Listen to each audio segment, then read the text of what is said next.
Bienvenue dans Café Gâteau, votre nouveau talk show. Café Gâteau, c'est un café, un sujet et un invité. Et pour cela, je suis accompagnée de votre équipe préférée, Anaëlle et Léo. Comment ça va ? Ça va très bien. Ça va nickel. Hein. Et pour compléter ce beau plateau, nous accueillons Jeanne et Mathieu. Bonjour, comment allez-vous ? Très bien. Bonjour. Et tant mieux, merci pour votre présence. Vous êtes avec nous pour apporter votre point de vue sur la thématique du jour qui est l'alcool. Alors d'ailleurs, pour démarrer en toute légèreté, Léo va vous poser, chers invités, quelques questions. C'est l'heure de la mise en bouche. Générique.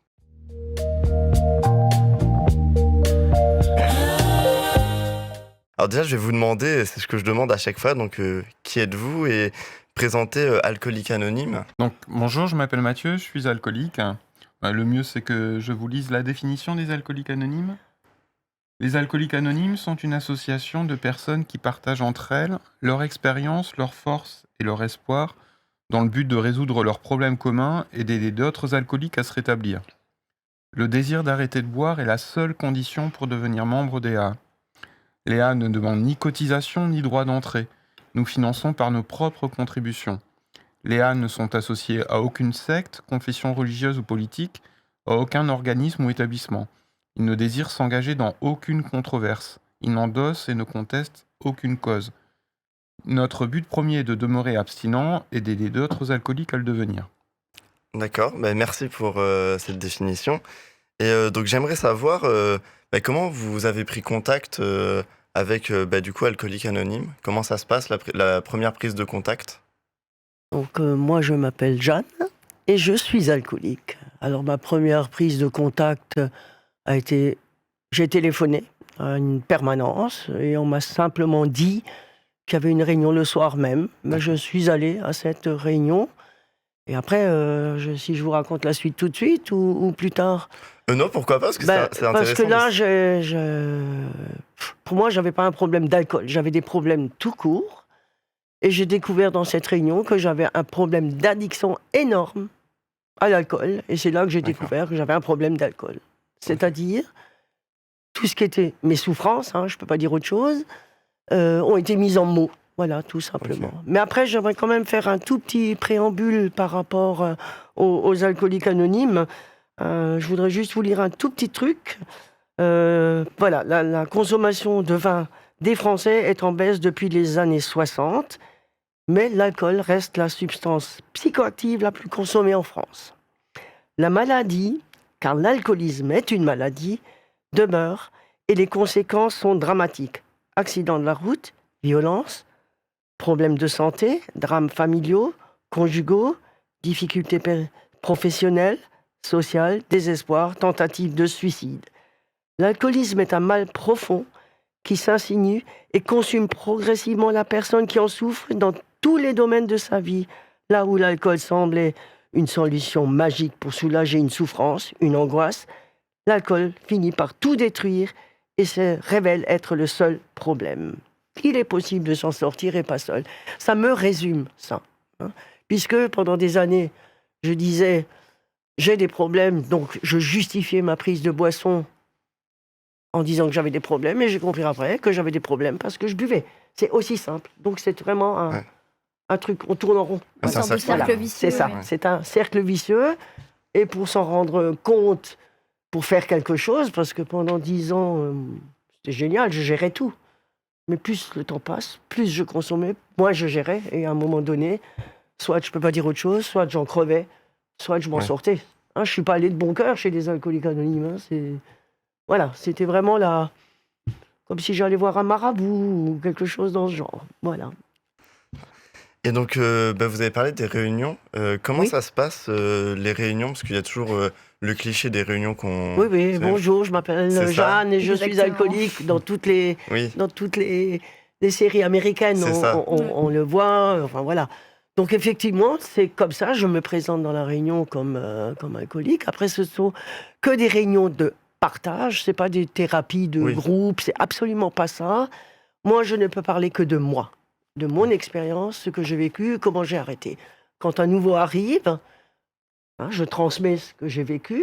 Il prend ce qui lui convient, ce qui lui convient pas. Je Oui, c'est de l'échange, partage partage. d'expérience. Donc c'est vrai que c'est assez codifié une réunion. Il y a pour chaque réunion un modérateur. Le modérateur n'est jamais le même, hein. Il est désigné par le groupe. Généralement, c'est quelqu'un qui a un petit peu d'abstinence, hein. Donc il va faire en sorte que la réunion se passe bien. Donc D'accord. chacun essaie de parler en son propre nom, parce que ce qu'a vécu Jeanne, peut-être que moi je n'ai pas vécu dans l'alcool. Et donc voilà, moi j'essaie de témoigner en mon propre nom. Parle celui qui veut. Il y a des amis qui ne veulent pas prendre la parole, donc ils peuvent peut-être juste se présenter et puis dire qu'ils n'ont pas envie de prendre la parole. Et puis on essaie, comme l'a dit Jeanne, d'accueillir le nouveau en témoignant de notre vie dans l'alcool, ce qu'on a vécu dans l'alcool, et puis comment on fait aujourd'hui pour ne pas reprendre le verre d'alcool, en fait. Quels D'accord. sont les outils concrètement qu'on utilise, hein. Et Donc, c'est- et c'est- et donc, voilà, c'est pas un groupe de, c'est pas un lieu de débat. Oui, Chacun parle à son tour. Celui qui ne veut pas parler, il ne parle pas. Et puis le modérateur, il est aussi là pour faire en sorte que la réunion se passe bien. On n'est pas contre l'alcool. Il y a des amis qui viennent en étant encore dans l'alcool, qui peuvent venir en ayant bu, hein. Donc il faut faire en sorte que la réunion se passe bien. d'accord. On ne donne pas d'avis médical. Nous ne sommes pas médecins, hein. C'est pas. Mm. Voilà, moi je parle en mon nom de ce que j'ai vécu dans l'alcool et voilà, depuis que j'ai arrêté de boire. Je ne peux pas dire à quelqu'un fais une cure, prends un médicament. C'est pas mon rôle, en fait, hein. Donc ça, c'est votre... Et c'est quoi donc les liens que vous partagez entre membres d'Alcooliques Anonymes Donc, le soir de ma première réunion, j'ai quand même fait une découverte phénoménale. Outre donc que j'avais un problème d'alcool, et ils m'ont simplement dit, les amis qui étaient présents, essaye de ne pas prendre le premier verre. Car quand le premier est pris, les autres y suivent. J'ai trouvé ça tellement génial, parce que moi, pendant quelques années, je disais, ce soir, c'est le dernier, demain, j'arrête. Ça n'a jamais marché, hein, cette chose-là. Donc l'histoire du premier verre, c'était assez génial. Et ils m'ont rajouté, essaye de ne pas prendre le premier verre, juste un jour, celui que tu vis. Dites à un alcoolique qui ne boira plus jamais. Oui. Ça ne fonctionne jamais. Moi, je sais que chaque fois que je disais soir, c'est le dernier, je faisais tout de suite le plein, quoi. Hein, c'est ça, un peu la réaction. Donc, les réunions de partage, c'est ça. Dire qu'il y a une solution. Le secret, entre guillemets, c'est essaye de ne pas prendre le premier verre. donner des conseils Ouais. Essaye, hein, on ne dit pas il faut. Oui, Essaye, parce que c'est vraiment être là pour donner des conseils. des conseils, parce que j'ai dit à un ami qui programme son arrêt, ça ne marche jamais. C'est simplement se rendre compte qu'à un moment donné, que le problème d'alcool est devenu majeur. D'ailleurs, nous avons un programme de rétablissement, et Mathieu va en parler d'une façon Mais très bien. juste sur les liens, ce sont des liens d'entraide, des liens très forts. On est là pour s'entraider parce qu'on a une même maladie, hein. On a traversé une certaine souffrance, mais ce ne sont pas nécessairement des liens d'affinité. Oui. L'anonymat doit être respecté dans les groupes, c'est-à-dire qu'on n'a pas de carte d'adhérent, on ne veut pas connaître le nom du nouveau qui arrive, son lieu d'habitation, son adresse, sa profession, tout ça, ça nous est égal. Et dans les groupes, on peut se sentir proche d'une personne qui souffre, alors que peut-être que politiquement, elle va voter totalement différemment, peut-être qu'elle va avoir des idées totalement différentes. Ça ne nous regarde pas, en fait. Donc, on s'entraide dans la maladie. Après, dans la vie de tous les jours, peut-être qu'on ne se Oui. supporterait pas, mais Oui. ça n'a aucune importance Vous êtes là pour vous aider. Ouais. face à une même maladie. Et bien justement, ça va rejoindre le truc, c'est en quoi donc ça vous a aidé vers le chemin de la guérison. Mais quel est ce qui vous a emporté vers le chemin de la guérison, justement, grâce à Alcooliques Anonymes Alors, je peux tout de suite vous dire que le mot guérison est complètement impropre. Oui. Ça veut dire que si j'étais guéri, je pourrais reboire. Oui. Mais moi, reboire, ce qui m'intéresse, c'est d'être bourré. C'est pas de gérer avec un verre ou deux. Moi, c'était l'ivresse que je cherchais. Donc, la guérison n'est pas possible. Nous, on parle de stabilisation en ne prenant pas le premier verre. Si demain, je reprends une goutte d'alcool, je réamorce la pompe et je repars comme en l'an 40. Donc, il n'y a pas de guérison. Oui. Il y a stabilisation. Et le fait, pour moi, je vais donc depuis un certain nombre d'années en réunion tous les jeudis soirs, parce que là, je peux m'exprimer en tant qu'alcoolique. À l'extérieur, on me répond, il n'y a qu'à faire, il n'y a qu'à.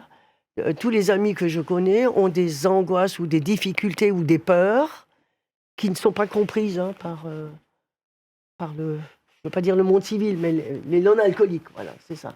Et donc le fait d'énoncer à haute voix mes difficultés, d'un coup je dis, ah mince, ça y est, la solution c'est ça, le fait de l'avoir énoncé. Il n'y a rien de pire je me suis dit, donc je me fais les questions et je me fais les réponses qui me conviennent. Alors que lorsque je raconte quelque chose en réunion, je peux avoir un écho d'un autre ami qui dit tout à fait l'inverse de ce que je pensais. Et je dis, ah oui, c'est peut-être ça la solution. Voilà. Donc c'est le fait d'énoncer à haute voix mes difficultés qui m'aident. Et ce que j'ai compris, justement, dans une réunion d'alcooliques anonymes, il n'y a pas d'enjeu, personne ne va utiliser ce que j'ai dit. Oui. C'est dit, point. Et c'est rien d'autre. Mais C'est c'est mettre des important. mots. Voilà, c'est important que ce soit énoncé à haute voix. Ça fonctionne sous la forme d'identification, en fait. Dans l'alcool, moi, je pensais que j'étais seul face à ma souffrance, à mes difficultés. Je suis arrivé en réunion, Jeanne m'a accueilli. Elle avait déjà fait un chemin dans l'abstinence. Et en fait, elle m'a dit qu'elle était malade alcoolique, abstinente. Moi, je n'étais pas abstinent. Mais je me suis dit que elle, si elle avait été, et d'autres amis présents, s'ils avaient été capables de poser le verre en utilisant certains outils, bah peut-être que moi, j'en étais capable aussi. Donc, on partage une souffrance à travers des vies différentes, mais dans le rétablissement, on va utiliser des outils, on va s'entraider. Et puis moi, quand je vois aujourd'hui un ami qui arrive et qui est dans l'alcool et qui souffre, qui détruit sa vie, en fait, bah, je me dis que ce que j'ai vécu il y a quelques années dans l'alcool, bah, j'ai pas envie de le revivre, en fait. Oui. Donc voilà, c'est un partage d'expérience et ça fonctionne avec l'identification. D'accord. On se sent plus seul, en fait. Dans l'alcool, j'étais seul. Et le fait de parler à un médecin, c'est pas la même chose. Un médecin, il peut m'aider à comprendre pourquoi j'ai bu, quelles sont mes difficultés. Mais comment je fais pour arrêter de boire, bah, c'est plus compliqué. Hein. Quelqu'un qui a cette expérience-là, il peut peut-être plus facilement m'aider. Oui, quelqu'un qui a vécu, du coup, Tout à fait. directement. Et ben, ça va revenir sur. Donc, vous parlez d'outils. Ben, moi, je vais finir sur ça. C'est, ben, par exemple, quels peuvent être les outils ou des passions ou des choses qui vous ont aidé? Alors, les outils, on dit que Léa, c'est une boîte à outils. Déjà, comme le disait Jeanne, le fait d'en parler, pour la première fois honnêtement, de dire bah, je m'appelle Mathieu, je suis malade alcoolique, ça libère d'un poids, c'est énorme. Et puis après, c'est des outils concrets. Nous, on parle des 24 heures. C'est ne pas se dire, évidemment, j'espère ne plus boire de toute ma vie, parce que je me rends compte que quand je ne bois pas, je suis heureux, et autour de moi, les gens vont beaucoup mieux. Mais je n'en sais rien, en fait. Dans l'alcool, j'ai fait des fausses promesses. Je me suis dit sans cesse, ce soir, c'est ma dernière cuite, demain, j'arrête.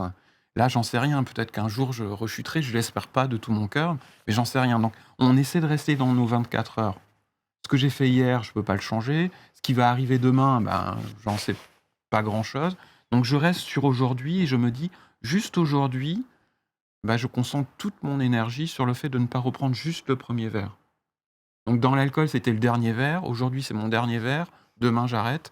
Avec Léa, c'est aujourd'hui, j'essaie de ne pas reprendre le premier verre parce que, comme je suis compulsif avec l'alcool, si je ne reprends pas le premier verre, je ne reprends pas le deuxième, le troisième, le quatrième, le cinquième, et ainsi de suite. Donc, je concentre mon énergie sur le premier verre. Donc, il y a les réunions qui peuvent m'aider. Voilà, si je pense à l'alcool, je vais en réunion. Hein. Il y a le fait d'utiliser le téléphone. Je peux appeler Jeanne, voilà, un samedi soir, avant une fête avec des copains, et lui dire, bon là, je me sens fébrile, je sais que les copains vont picoler. Voilà, elle peut me donner, me dire, n'y va pas si tu veux, ou si tu te sens fragile, ou vas-y, mais appelle-moi si ça va pas. Voilà, c'est un partage d'expérience. Et puis, il y a les 24 heures, et puis le premier verre. Hein. Il y a d'autres outils, la littérature, on en parlera peut-être petit à petit. Ben, merci beaucoup pour cette introduction. C'était très intéressant. Merci à toi, Léo, et puis pour cette mise en bouche. Et puis, quoi de mieux pour continuer cette émission que de passer la main à Anaëlle.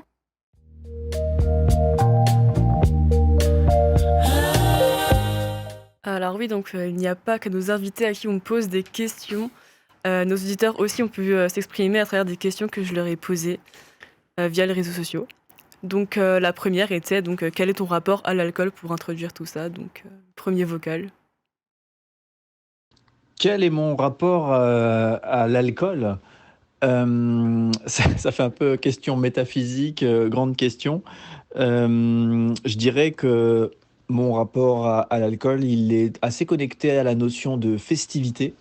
Je prends plaisir à boire un verre, à, à profiter un peu de cet élan d'ivresse que génère déjà le premier verre, hein.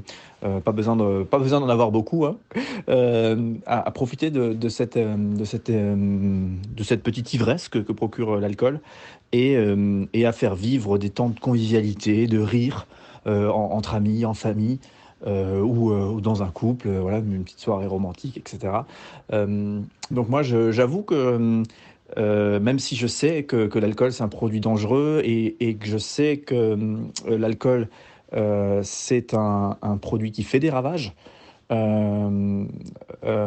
qui peut être dangereux, voilà, donc ça j'en ai bien conscience et du coup voilà, je nuance un petit peu mon propos, mais pour moi, j'avoue que c'est une notion assez joyeuse qui vient accompagner des temps de fête, sans être un ingrédient indispensable à la fête.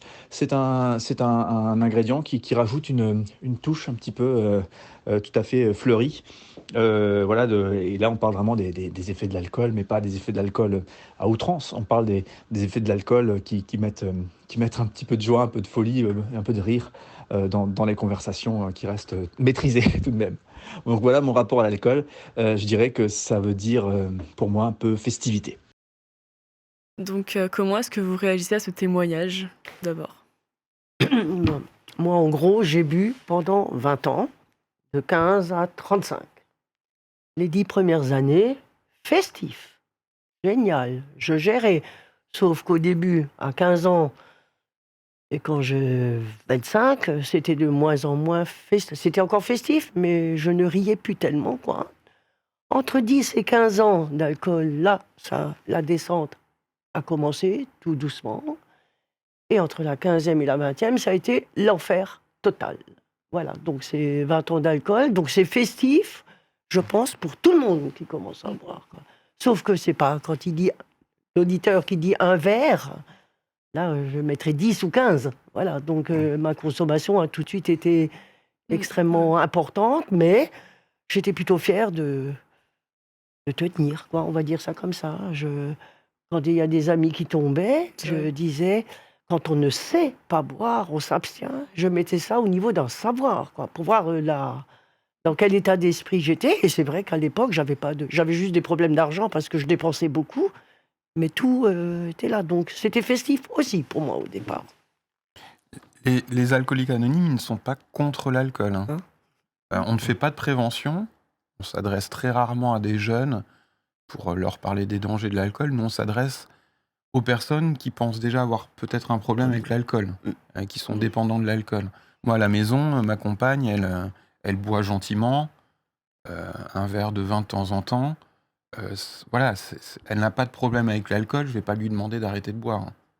De la même façon, on a une copine des enfants qui vient à la maison et qui est diabétique. Je ne vais pas lui dire, tu sais, le sucre, c'est bon. Oui. Mais je ne vais pas, moi, m'empêcher d'en manger, en fait. Moi, j'ai pas de problème avec le sucre. Elle en a un. Elle fait attention. Bon, je vais pas me goinfrer de bonbons devant elle, évidemment, mais c'est sa maladie à elle. L'alcoolisme, c'est ma maladie à moi. Et la plupart des gens, ils n'ont pas de problème avec l'alcool. Ils boivent gentiment et ils s'arrêtent. Moi, en fait, j'en suis incapable de boire de cette façon-là. Peut-être que de temps en temps, je le regrette. Je vois même lors des fêtes, les gens boire un verre, deux verres, passer un beau moment ensemble. Et puis rapidement, je me rappelle qu'en fait, moi, je suis incapable de boire de cette façon-là. Et que même, ça m'intéresse pas, en fait. Moi, j'ai toujours bu pour me défoncer la tête, en fait. Donc, bois qui peut, en fait. Mais moi, boire comme ça, je sais pas, en fait. C'est pas possible. On va pas dire à quelqu'un qui a fumé un paquet de cigarettes par jour, à fumer une cigarette de temps en temps, c'est Oui. bon, en fait. C'est pas possible. Oui, bon. Soit il arrête, soit il continue. Donc, boit qui peut. Moi, je sais pas boire comme ça. Mais tant mieux pour lui. Hein. Il n'y a pas de jugement. Y a pas... Oui, moi je dis souvent, même en réunion, que si je buvais 1 ou 3 verres, je serais encore en train de boire aujourd'hui, quoi. Mm. Et c'est pareil, nous sommes des buveurs compulsifs. Ça veut dire que lorsque la pulsion de boire arrive, je ne pouvais pas faire autre chose que de boire. Alors après, il y a des buveurs comme ça, occasionnels, festifs. Je veux dire, tant mieux pour eux, quoi. Hein. Donc, malheureusement, pour voir si on a un problème d'alcool, on s'en rend compte quand on est dedans, complètement, quoi. On ne peut pas... C'est pour ça que nous, on n'est pas dans la prévention, quoi. On est le service après-vente, hein, on va dire ça Ouais, comme ça ça. Voilà. Mais du coup, oui, pour continuer sur cette lancée, quel est votre rapport à l'alcool, vous, Léo et Emeline?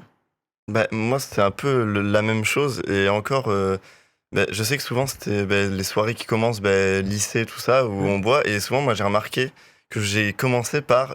en fait, on cherche l'effet. Ouais, je sais. Et Ah ouais je suis quelqu'un de plutôt anxieux. Et donc, je me suis rendu compte que, par exemple, quand j'étais en soirée, je pouvais être stressé. Et de commencer à boire, ça pouvait me détendre.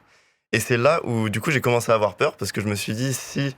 Dès que j'associe l'alcool à ça peut me soigner mes angoisses, donc j'ai un peu arrêté et enfin maintenant je bois vraiment 1 ou 2 bières, mais je fais vraiment attention parce que en fait j'ai toujours cette peur de me dire si ça me entre guillemets mon cerveau l'associe à ça me fait du bien, j'ai peur que ça puisse emmener plus loin ou quoi. Et c'est même un truc qu'on voit enfin je sais pas vous, mais je trouve par exemple soirée. Il y a beaucoup de personnes, par exemple, ils boivent énormément en soirée et après, ils regrettent, ils disent ah c'est la dernière soirée et tout, et ça repart. Oui, Et il y en a plein, ouais. on sait jamais ce que ça peut devenir, quoi. Bah, personnellement, j'ai le même ressenti que toi, c'est-à-dire que je suis assez anxieuse et du coup, quand j'ai découvert pareil l'alcool au lycée, c'était vraiment le truc qui m'aidait à me sentir plus à l'aise socialement parlant avec les autres et tout. Ça me donne un peu confiance en moi, donc c'est vrai que c'est assez effrayant de voir à quel point ça peut nous changer notre perception pardon, de nous-mêmes. Donc ouais. Et du coup, toi, Emeline, quel est ton ressenti? Je suis aussi anxieuse, mais justement, moi, l'alcool, je le vois pas du tout comme une solution.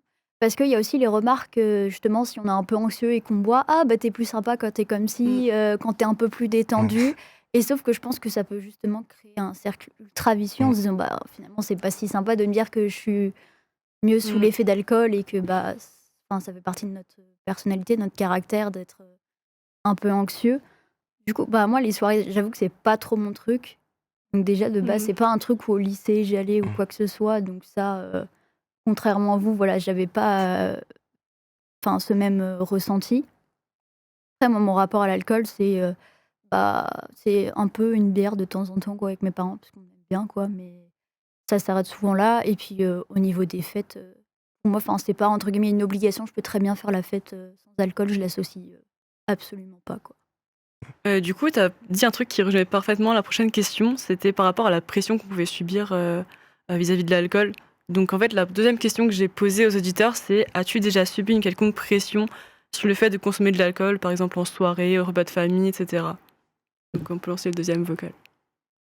Alors de la pression pour, consommer, de l'alcool, je dirais que non, j'ai jamais été mis sous pression pour consommer de l'alcool, ça serait faux de dire, autre chose, je pense.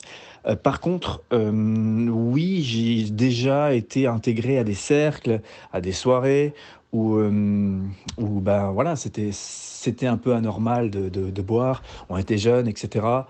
Voilà, le gars qui servait la bouteille, lui, il passait plusieurs fois: «Alors, t'en prends, tu veux?»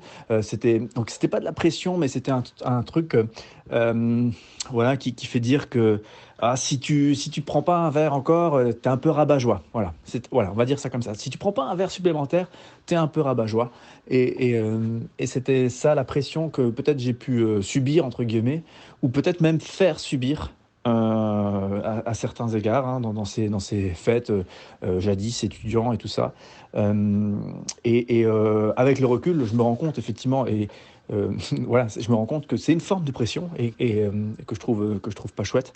Par contre, je pense pas qu'on est dans une pression qui soit vraiment, étouffante. Voilà, donc c'était plutôt un contexte qui essayait de s'imposer un peu à tous. Voilà, donc pression non, mais un petit peu quand même. Du coup, qu'est-ce que vous pensez de ce que vient de nous dire notre auditeur à ce sujet? Alors, avant que je ne m'arrête de boire, je foutais, moi, la pression à tout le monde. Je ne servais jamais d'eau chez moi, par exemple. Jamais, jamais, jamais. Et je ne fréquentais que des gens qui buvaient. Pour moi, à l'époque, les buveurs d'eau étaient des cons. Hein. Franchement, c'est comme ça que je les définissais. Donc, c'est moi qui mettais la pression. Aujourd'hui, je ne mets pas la pression. Je ne dis pas qu'il faut boire, pas boire. Pour vous dire, juste en aparté, je fais DJ en loisir, d'accord ? Donc je fais plein de soirées où tout le monde boit, mais j'attire tous les gens qui boivent, tout ça parce qu'ils voient que je ne bois pas. Donc, et à l'époque, quand je disais les buveurs d'eau c'est des cons, hein, mais je le voyais, je dis mais voilà, c'est pas normal. Voilà, donc aujourd'hui, c'est moi qui foutais une pression dingue par rapport aux amis qui venaient, quoi. Je les saoulais, je peux pas dire autre chose. Je rejoins tout à fait Jeanne, hein. Moi, dans l'alcool, pour combler une solitude, je payais des amitiés en payant des coups, en fait. Et je supportais pas les gens qui buvaient modérément, parce qu'ils me renvoyaient à quelque chose qui n'était pas acceptable, quoi. Donc j'aimais les gens qui buvaient comme moi, qui buvaient beaucoup, comme des trous. Et quand j'ai arrêté de boire, hein, grâce aux alcooliques anonymes, eh ben, ces gens qui buvaient comme des trous, eh ben, mon abstinence, elle leur renvoyait quelque chose qui n'était pas. Donc certains ont tout fait pour que je reboive, en fait. Donc quand quelqu'un met la pression, c'est que peut-être qu'il a un problème avec l'alcool, lui. Moi, je l'ai fait, j'avais un problème avec l'alcool. Aujourd'hui, bon, il n'y en a plus aujourd'hui des gens qui me mettent la pression. Mais quand quelqu'un met la pression, c'est qu'il a un problème, il a un rapport à l'alcool qui est peut-être pas très sain, quoi. Alors, du coup, c'était vraiment la question que je voulais poser juste après, c'était est-ce que vous comprenez les raisons qui peuvent possiblement pousser les personnes à faire subir, entre guillemets, cette pression aux autres? Par exemple, dans un contexte social, dans une fête et tout, est-ce que vous comprenez pourquoi? Est-ce que ces personnes vont vous dire, bah allez, bois un coup et tout? En vrai, c'est un peu, je trouve, dans les. Moi, j'ai beaucoup vu ça, mais plus dans les soirées étudiantes où, par exemple, il va y avoir carrément des jeux d'alcool. Où là, forcément, en fait, même s'ils poussent pas directement en fait à truc, mais en fait, si, ça va pousser des gens. Et même si eux, ils disent ah ouais, mais je t'oblige pas à boire, en fait, ils mettent, enfin, ça peut mettre une ambiance, un truc, où quand tu bois pas, tu te sens exclu. Par exemple, quand tout le monde va jouer à un jeu, tu te retrouves sur le côté, tu bois pas. Moi, je le vois en soirée, j'ai déjà fait des jeux, et puis je voyais des personnes qui buvaient pas, et ben ouais, ils se retrouvent, par exemple, tout seuls à regarder. Et ça peut du coup se dire allez, je vais rentrer dans le moule, je vais truc, et donc des personnes peuvent se sentir obligées à participer par rapport à ça, quoi. Ouais, c'est super facile de se faire influencer à ce niveau-là parce que les personnes elles vont vouloir peut-être nous inclure du coup plus avec nous. Du coup, elles vont dire bah bois avec nous, ce sera mieux et tout. Tout le monde boit, regarde, tu peux aussi le faire. Et c'est vrai qu'ils ont du mal des fois à comprendre que juste on n'a juste pas envie. Enfin, pour notre santé, pour plein de raisons différentes en fait. Donc parfois on a un peu, je pense qu'ils sont un peu déconnectés de ça. Ils se disent bon bah c'est quand même bonne ambiance.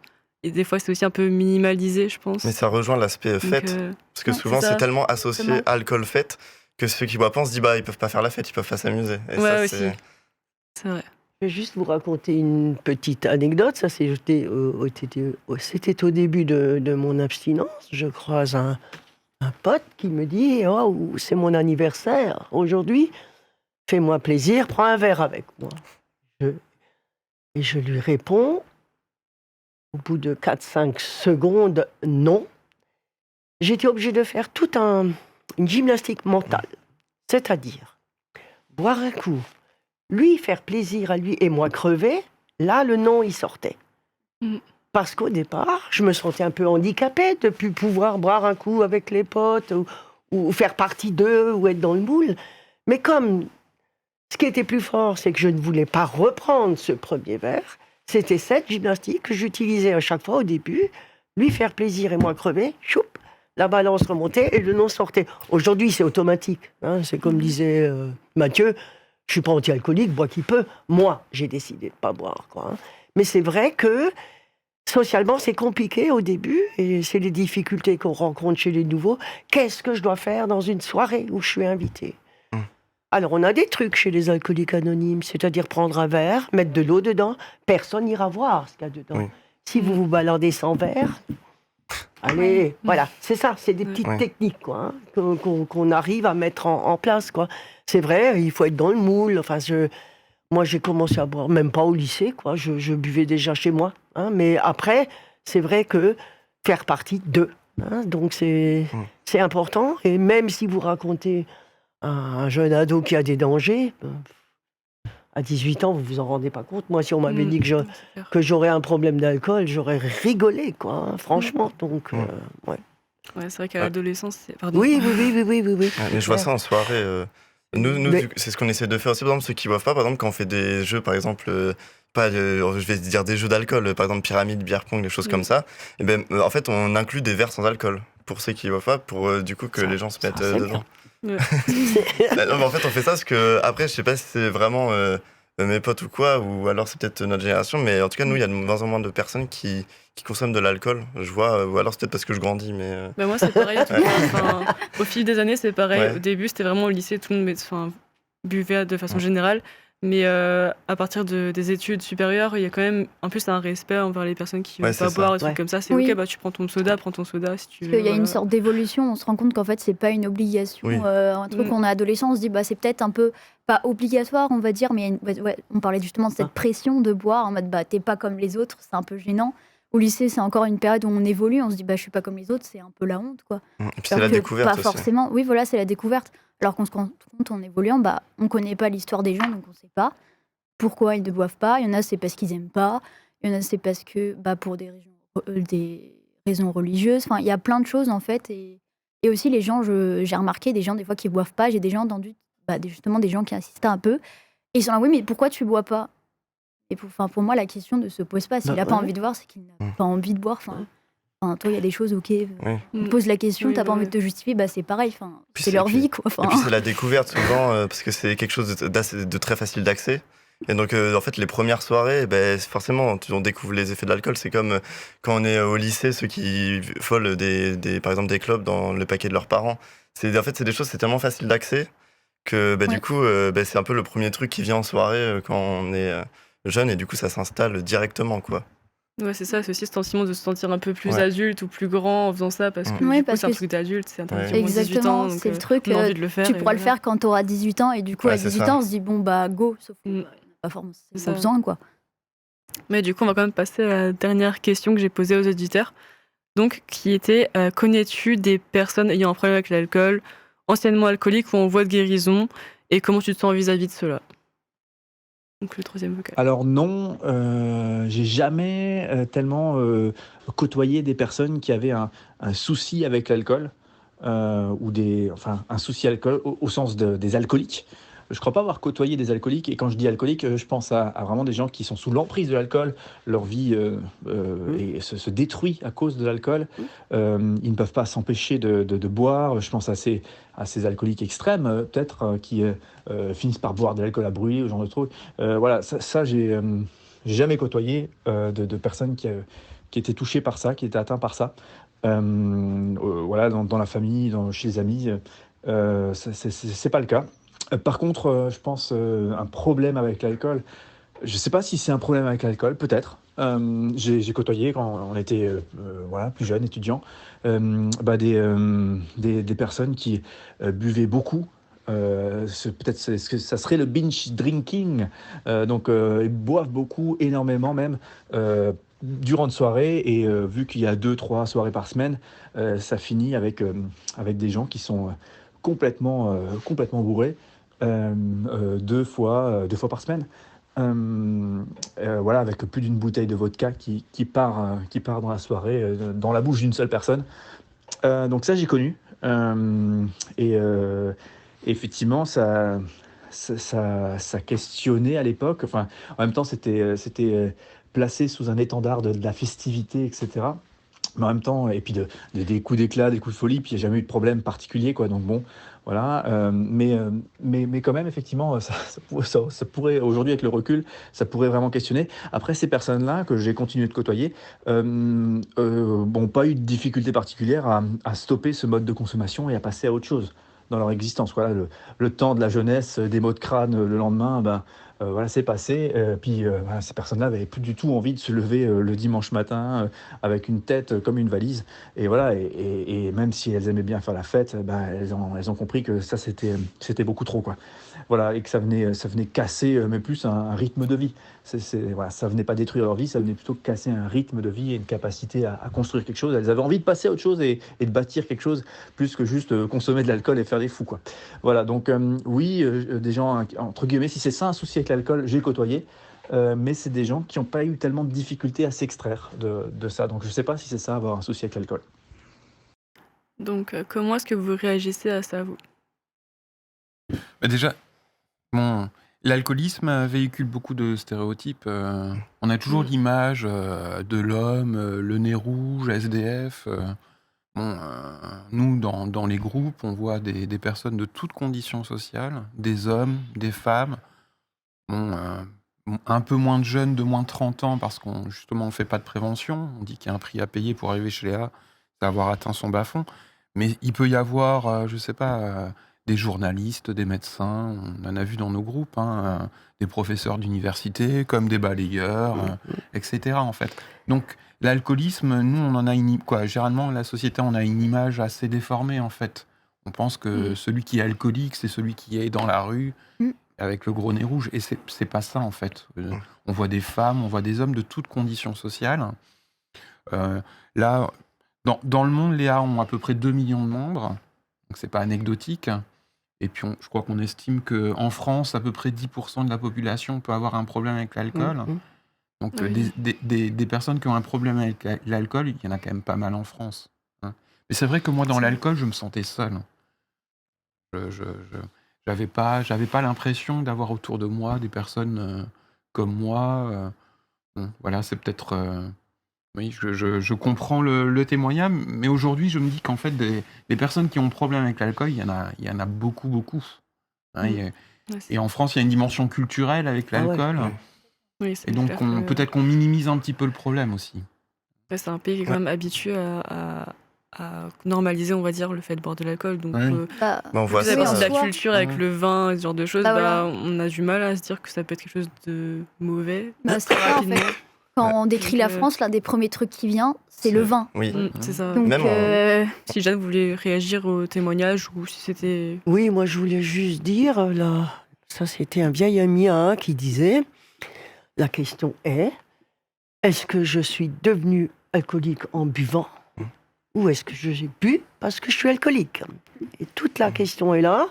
Moi j'ai l'habitude de raconter en réunion que c'est l'alcool qui m'a choisi parce que j'ai pas décidé de devenir alcoolique, quoi. Un jour j'ai fait la rencontre avec l'alcool et malheureusement par rapport à tous les jeunes qui boivent, certains seront des malades alcooliques et d'autres non, mais vous le savez qu'à la fin, quoi. Donc c'est vrai qu'il y a des dangers. On parlait là que c'est une culture, le pot de l'amitié. Oui, bah oui. Oui. Vous prenez rien que ça, quoi. Moi je sais qu'au bout, j'ai travaillé 40 ans dans une même entreprise. Au début, quand il y avait des pots, il y avait de l'alcool à profusion. Maintenant, il n'y en a plus, quoi. Donc il y a quand même eu une évolution par rapport à ça. Alors je peux encore vous raconter une petite anecdote marrante. Oui, allez-y. Ouais. Avec un copain qui était infirmier, on donnait du sang au centre transfusion, quoi. Et je ne sais plus si ça se fait encore aujourd'hui parce que j'en donne plus pour le moment. Mais après le don du sang, il y avait un sandwich, du vin ou de la bière. Je sais pas, Ah oui. ça se fait encore ou pas, le centre de Je sais transfusion. pas, je pense Donc, pas. on allait au centre de transfusion, on se collait un sparadrap, là, et on allait direct boire. Et c'est C'est spécial. Oui. Alors voilà, Je sais non, pas si mais c'est juste toujours pour le vous cas, mais- dire que même quand Oui. j'avais pas d'argent, j'ai toujours bu parce que j'ai même Il bu y en a dans partout. les magasins, Ouais, c'était j'ouvrais, accessible je partout. prenais, je refermais. Donc quand je vous dis, quand il y a la pulsion de boire arrive, je dirais, il y a une aussi, c'est ce qu'on dit chez les alcooliques anonymes un petit peu, il y a une part d'autodestruction qui est énorme. Donc plus je c'est sûr. buvais, plus j'étais malheureuse, et plus j'étais malheureuse, plus je buvais. C'était l'autodestruction. Et moi, je pense que j'ai réussi à arrêter, parce qu'on parle chez les alcooliques anonymes pour en faire partie, c'est d'avoir un désir d'arrêter de boire. Le désir ne se commande pas. Et je pense que j'ai plus envie de crever là-dedans, mais je ne savais pas comment. Oui. Je ne savais pas Si j'avais su que pour m'en sortir, il fallait que j'arrête de boire, je ne serais jamais allée en réunion. Donc heureusement que je suis allée et que j'ai entendu que j'avais un problème, enfin voilà, tout ça. Donc c'est vrai que c'est extrêmement compliqué et très très simple en même temps, quoi. Hein. Maintenant que j'ai arrêté de boire, c'est limpide. Mais avant, ça ne l'est pas du tout, quoi. Hein. Et c'est vrai que, comme disait Mathieu, le fait de se croire seul au monde par rapport à ça, moi, quand je suis arrivée chez les Alcooliques Anonymes, j'avais coupé le téléphone, j'avais coupé la sonnette, j'avais pas ouvert mon courrier depuis 4 ans. J'étais souvent en congé de maladie. Enfin, ça a détruit toute ma vie, ce que je vous ai lu tout à l'heure. Hein, ça... Et il y a des amis qui perdent femmes, enfants, maison, tout, quoi. Et connais plusieurs qui se sont suicidés parce qu'ils n'arrivaient plus à être obligés de boire et de ne plus le supporter. Et la solution arrêter ne rentre pas dans le cerveau, quoi. Donc c'était la suppression physique. Mais ça, c'est des cas extrêmes, mais qui sont extrêmement courants chez les alcooliques anonymes. Hein. Nous sommes vraiment, je le rappelle, pas des buveurs festifs uniquement. Oui, Hein, c'est ça. nous, on est en bout de course. Hein, quand, à 18 ans, je vous aurais envoyé boulet, quoi. Je veux dire, voilà, je dis, moi, je sais boire, quoi. Hein. Moi, j'étais fier quand je rentrais dans un troquet qu'on me serrait la main. Normal, je laissais 1000 balles tous les jours, quoi. Donc, aujourd'hui, je comprends, quoi. Parce qu'à l'époque, dans ces mêmes troquets, quand j'étais trop saoul, on me laissait pas rentrer non plus, quoi. Donc, c'est de l'achat de l'amitié, de l'amour avec un grand A. Hein. Ça n'a rien de sexuel, quoi. Hein. C'est vraiment c'est ça, Mais c'est vrai que déjà, là, aujourd'hui, on trouve que c'est assez accessible facilement l'alcool, mais c'était encore plus avant, du coup. Enfin, Il y a une période, c'était carrément Là, à c'est l'école. quand Oui, à l'école, Oui, ça Voilà, servait une du période, vin. c'était carrément ça. Ouais, Donc, ouais. Et du coup, j'ai aussi la question, je vais aussi la poser à vous. Du coup, est-ce que vous avez des proches ou des personnes que vous connaissez qui sont alcooliques ou... Moi, je pense pas dans mon entourage, en tout cas, ou peut-être que ou alors après, je suis pas dans la vie des gens, donc je sais pas exactement ce qui peut se passer quand on n'est pas toute la journée avec les personnes, Oui, donc on peut c'est pas sûr. savoir non plus. Mais moi, je sais que j'ai des amis, par exemple, ou alors en soirée, on voit des gens, c'est vraiment, c'est une cuite par semaine, quoi. C'est vraiment la soirée, on voit. Mais après, est-ce que c'est quelque chose, pareil, c'est ce que vous avez dit, est-ce que c'est quelque chose juste, là, c'est la jeunesse et après ça va passer. En fait, on peut pas savoir, quoi.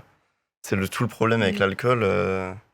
Ouais, c'est vrai que si les personnes, du coup, sont dans ces cas-là, généralement, elles vont, comme vous l'avez dit avant, sûrement s'isoler ou se sentir seules ou en coprise, donc c'est difficile à déceler quand même.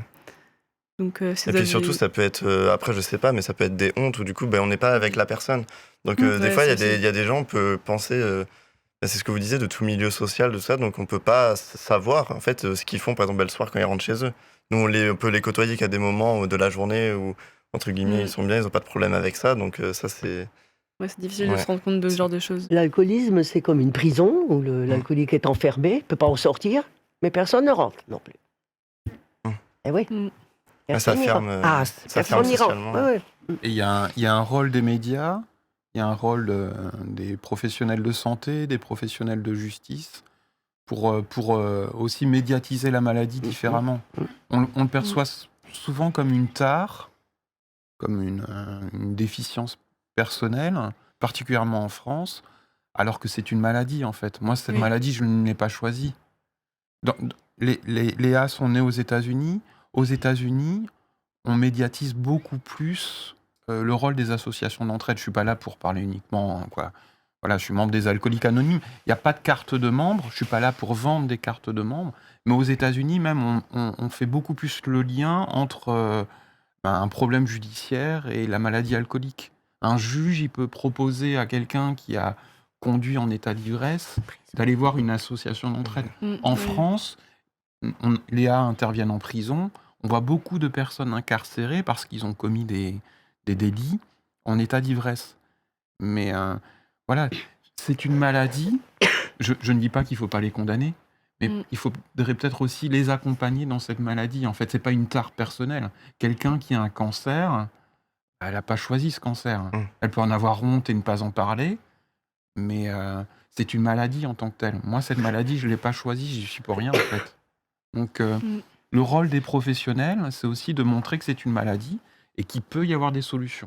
Ouais, c'est faire de la il en prévention existe. sur le fait qu'il peut peut-être être aidé sur ça, quoi. Aux États-Unis, ils font beaucoup de prévention aussi dans les séries. Je Oui, sais que bah oui. j'ai regardé Desperate Housewives. Ah, soit, oui. Et, j'ai mal dit. Mais je sais que par exemple, il y a un moment, il y a vraiment toute une série, toute une saison qui est abordée par rapport à un personnage qui devient, du coup, qui a des problèmes d'alcool et donc il montre vraiment le chemin le moment où elle casse toute sa famille, le truc. Enfin vraiment, alors que c'était une série qui, je sais pas quand elle est sortie, Ouais, c'est mais il y a bien. longtemps. Donc en fait, aux États-Unis, Année 2000, je pense. ils en ont parlé aussi, ils l'ont mis à l'écran en image. Aux États-Unis, c'est même pire. Le juge dit vous allez aux AA ou vous allez en prison, quoi. Voilà, c'est aussi simple que ça. C'est pour ça qu'il y a tellement de jeunes dans les réunions d'Alcooliques Anonymes. Voilà. Ah oui, c'est vraiment le choix entre les deux. Oui, ils apportent vraiment. Oui. Bon, bah, du coup, c'est vrai que ce serait bien d'avoir ça en France aussi. Et du coup, bah, j'en ai fini avec mes questions. Eh ben, merci Anaëlle pour ce moment. Alors n'oubliez pas, chers auditeurs, si vous souhaitez participer à l'émission en répondant à nos questions en note vocale, eh ben, rendez-vous sur nos réseaux sociaux. Alors afin de poursuivre cet épisode, nous allons entrer dans le cœur de l'émission. Alors prenez votre boisson préférée, c'est l'heure du thé générique.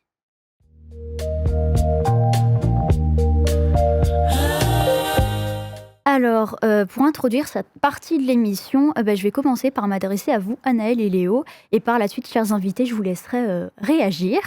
Alors déjà, est-ce que vous faites actuellement le Dry January ? Du coup, techniquement, je n'ai pas pu le commencer vu que j'ai eu un repas de famille pour la galette des rois du coup dimanche. Et du coup, j'ai juste pris un verre de cidre, donc techniquement, c'est déjà, voilà. C'est déjà raté. Moi, je l'ai raté à minuit 30, le 31, donc du coup le premier. Donc non, je le fais pas. Non, en vrai, juste j'essaie de faire attention en général, mais Oui, moi aussi. ouais, je me dis pas, là, à ce mois-là, j'arrête. C'est comme les semaines sans écran. Hein. Alors, souvent, on dit oui, on va le faire, et puis au bout de 2 jours, on fait oui. Bien sûr. Bien sûr. Sur C'est suffisant Instagram. de vous, finalement. Et puis, du coup, sinon, est-ce que vous avez déjà fait en général du coup, des mois sans alcool ? Vous avez En déjà fait, testé ? je pense que je l'ai fait sans faire exprès parce que je bois vraiment uniquement à des événements, des concerts, festivals ou des repas de famille. Mais sinon, dans ça, je bois pas du tout. Et du coup, quand j'ai pas d'événements comme ça qui se produisent, je peux ne pas boire pendant 2-3 mois et Sans aucun problème, voilà. ouais. Et toi, du coup, En fait, je sais pas. Hein. Franchement, non, c'est vrai. En vrai, clairement, souvent, avec des amis, quand on se rejoint, par exemple, ça va être au bar. Je vais prendre forcément une petite bière, un truc, même si c'est juste 25. Mais du coup, non, en vrai, je sais pas. Ça a dû arriver, mais ouais. Pour commencer, est-ce que vous connaissez l'alcoolisme mondain ? Oui, j'en ai entendu parler. Est-ce que tu en as entendu parler, Léo ? Non, moi, ça me dit pas Je grand-chose. pense que vous en avez déjà entendu parler. Oh, il y a plein d'amis qui disent ça. C'est simplement pour dire qu'ils boivent, Oui. mais c'est vraiment un joli terme. Hein. Oui. Oui, parce que moi, j'avoue, je Alcoolique, connais- c'est alcoolisme. Hein. J'ai C'est- Tout à jamais. fait. Vraiment, je Ouais, connais ouais. pas ce terme. Je l'ai très Non, peu. c'est Ouais. c'est pour enjoliver Oui. l'alcoolisme. C'est exactement pareil, quoi. Hein. Mais je crois que je l'avais juste entendu pour des milieux tels que comme la télé ou quoi, où des fois ils Oui, disaient après. enfin c'est pour dire Oui, en gros c'est pour Ça veut dire oui, dire mais que c'est parce qu'on fait le des soirées. travailleur qui est ou la personne qui est au RSA, il est Oui, alcoolique, Exactement. et l'autre, il est alcoolique Oui, c'est ça. mondain. Voilà. Exactement. Alors que la quantité avalée est pareille. Oui, quoi. c'est pareil, La c'est même. juste un c'est juste un joli mot assez pour faire joli, passer oui, le. bien sûr. Ouais. Ouais, justement, Ouais. c'est ce que j'avais lu. Mm, C'était mm. une été justement pour les classes mondaines, ce genre Mm. de choses. Alors qu'en fait, finalement, c'est en fait des gens qui Oui. vont boire fréquemment. On a dit en faible quantité, mais ça va être aussi en grosse quantité parce que justement, ils ont énormément d'événements.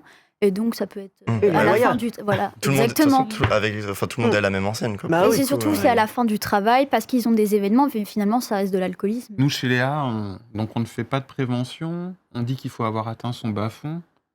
C'est-à-dire, moi, quand j'ai poussé la porte des A à Strasbourg, c'est que ma vie était un échec, c'était un champ de ruines. Donc il était pas du tout, il pouvait pas être question d'alcoolisme mondain en fait.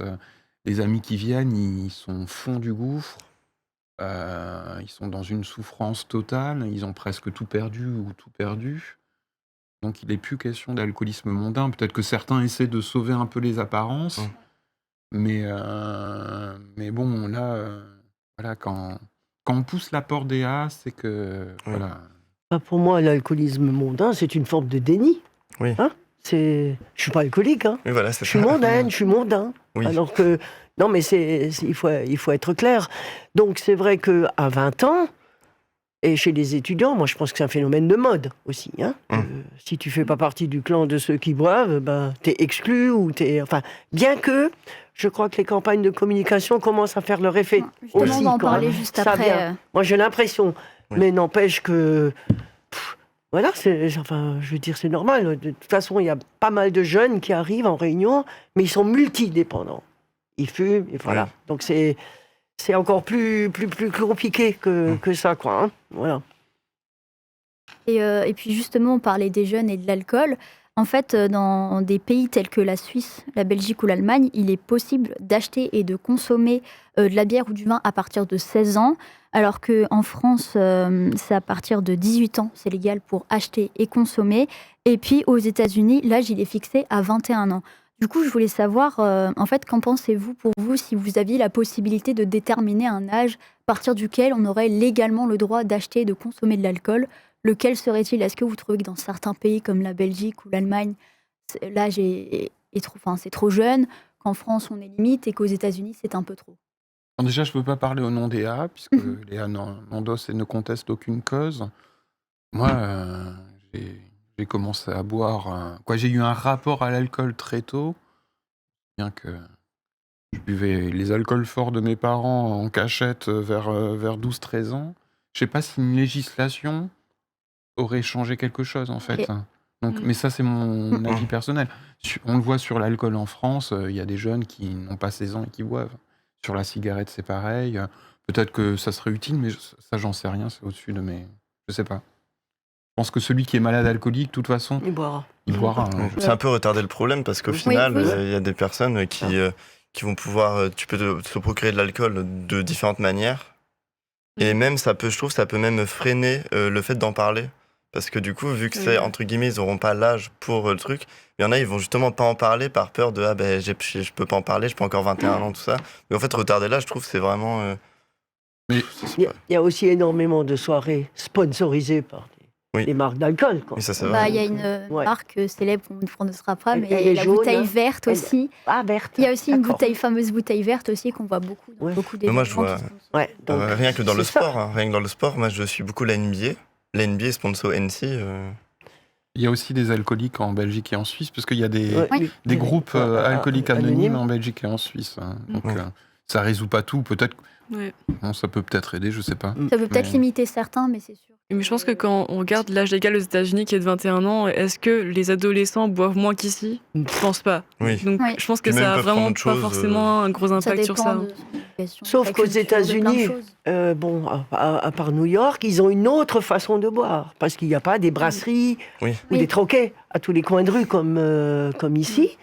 Ils boivent énormément à la maison. C'est ça, Mhm. dans les Parce qu'ils ont- soirées. voilà, c'est ça. Hein, ils boivent plutôt à la maison et pas dehors. Donc Oui, c'est c'est ça. ouais. c'est moins un côté festif. Hein, Mm. Voilà, donc C'est vrai que c'est c'est tout spécifique. à fait autrement. Mais bon, moi, j'étais en réunion en Belgique, enfin j'y étais récemment. Je pense pas qu'une législation Mm. puisse changer les choses juste à la marge, peut-être pour certains. Mais Ouais. En fait, ça dépend de d'autres facteurs finalement. tout à fait. Ouais. Et du coup, on parlait justement des campagnes de prévention Oui. juste avant. Et en fait, je vais vous parler d'une campagne qui est sortie entre septembre et novembre 2023 de Santé publique France qui a dévoilé en fait une campagne de prévention nommée C'est la base à destination des 17-25 ans. Et donc, l'objectif est d'éviter les risques et dommages liés à une forte consommation d'alcool. Et donc, la campagne s'appuie sur plusieurs messages tels que boire de l'eau quand on a bu, manger avant de consommer, faire attention à ses amis et raccompagner quelqu'un qui a trop bu. J'ai vu quelques clips sur le fait de ne pas laisser conduire quelqu'un qui avait bu. Mm. Personnellement, moi, je trouve ça très bien, parce que l'alcoolique, sa maladie, elle a des conséquences sur lui, mais elle peut aussi avoir des conséquences sur les autres. Mhm.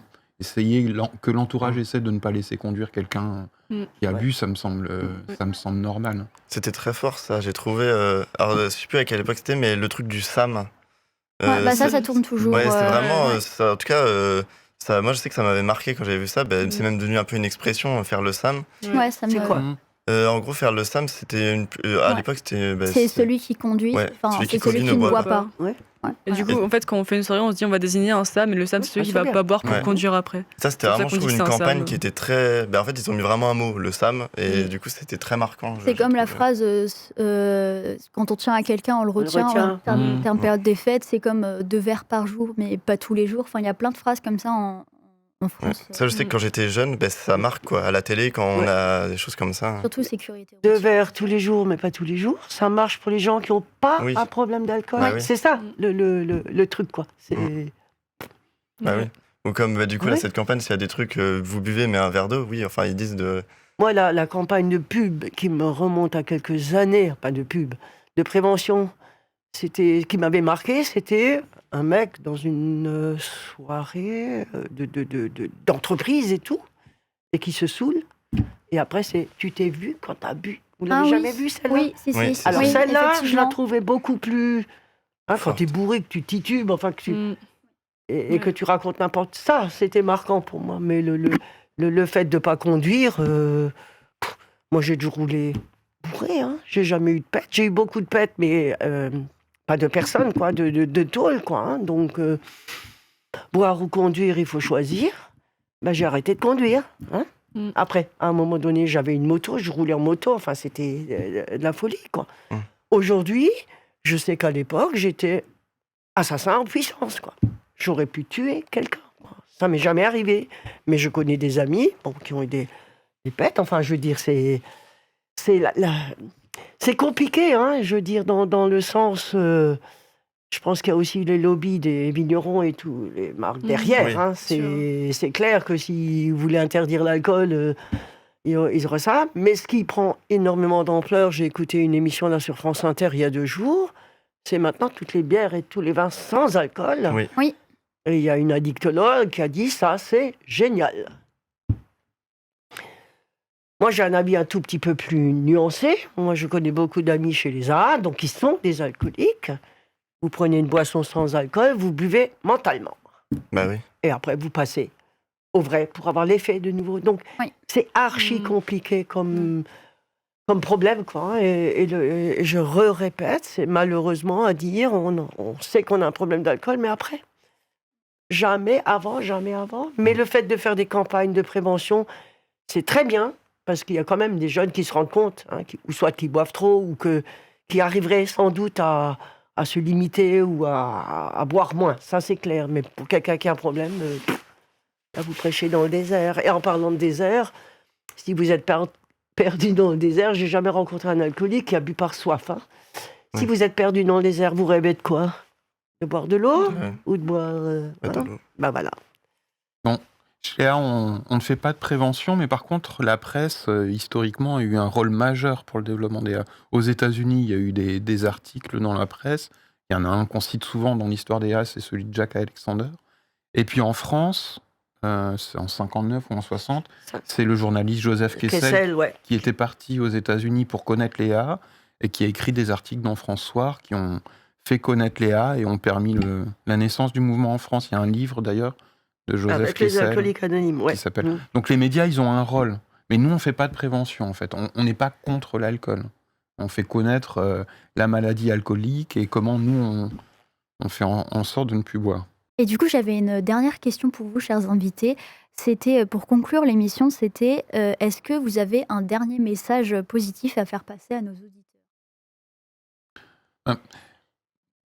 Moi, je dirais que la maladie alcoolique, dans l'alcool, ce sont des années de souffrance, de galère, de solitude. Mais la maladie alcoolique, dans l'abstinence, ça peut être une force. On peut en tirer une force incroyable, en fait. Hein. Moi, j'ai un groupe d'attache à Mulhouse. Le nom du groupe, c'est Une vie nouvelle. Jeanne le disait, on ne guérit pas de cette maladie. Mais dans l'abstinence, ça peut être une force incroyable. On peut reconstruire ou construire sa vie, quoi. Apprendre à vivre sans alcool, même si au départ ça fait peur. Donc voilà, moi c'est la maladie alcoolique aujourd'hui, c'est le roc sur lequel j'ai construit ma vie. Tant que je ne reprends pas ce premier verre, je sais que petit à petit, bah, je vais apprendre à vivre sans alcool. Hein. Donc c'est une richesse aujourd'hui. Et moi, j'aurais un message pour des amis qui voudraient nous rejoindre en leur disant que aux Alcooliques Anonymes, on ne fait pas un concours à celui qui s'arrête le plus vite, le mieux ou le plus rapidement. L'essentiel, c'est de tenter quelque chose et venir nous voir parce que on ne sait jamais. Je pense à moi en disant, parce que si j'avais pas été à cette première réunion, juste pour l'anecdote, je suis allée à ma première réunion un 31 décembre, le soir du Nouvel An, où c'était permis de boire. Et dans ma tête, c'est « ce soir, il faut que je boive », parce qu'il fallait que je tienne mon rang. Vous voyez un petit peu le truc. Sauf que j'étais au bord du suicide, parce que j'ai été coincée, obligée de boire et de ne plus le supporter, pas physiquement, mais là-dedans, dans ma tête. Et c'est ce qui m'a amené chez les Alcooliques Anonymes. Donc, voilà, que quelqu'un tente l'expérience, il ne risque rien.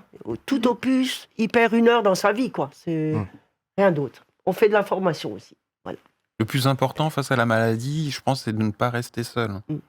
C'est d'essayer de se faire aider. Ça peut être des médecins, des addictologues, une cure, une association d'entraide. Il n'y a pas que Léa comme association d'entraide, il en existe plein d'autres. Mais par rapport à l'obsession de l'alcool, il ne faut pas rester tout seul. Donc se faire aider, il y a plein de solutions. Nous avons une permanence nationale qui fonctionne pratiquement 24 heures sur 24. Si quelqu'un veut des renseignements ou nous joindre, donc c'est un numéro cristal, donc gratuit, qui est le 09 69 39 40 20. Et cette permanence nationale répercute sur la région d'où vient l'appel. Bah ça, on pourra noter on le les mettra, informations. Voilà, c'est ça. On peut l'écrire.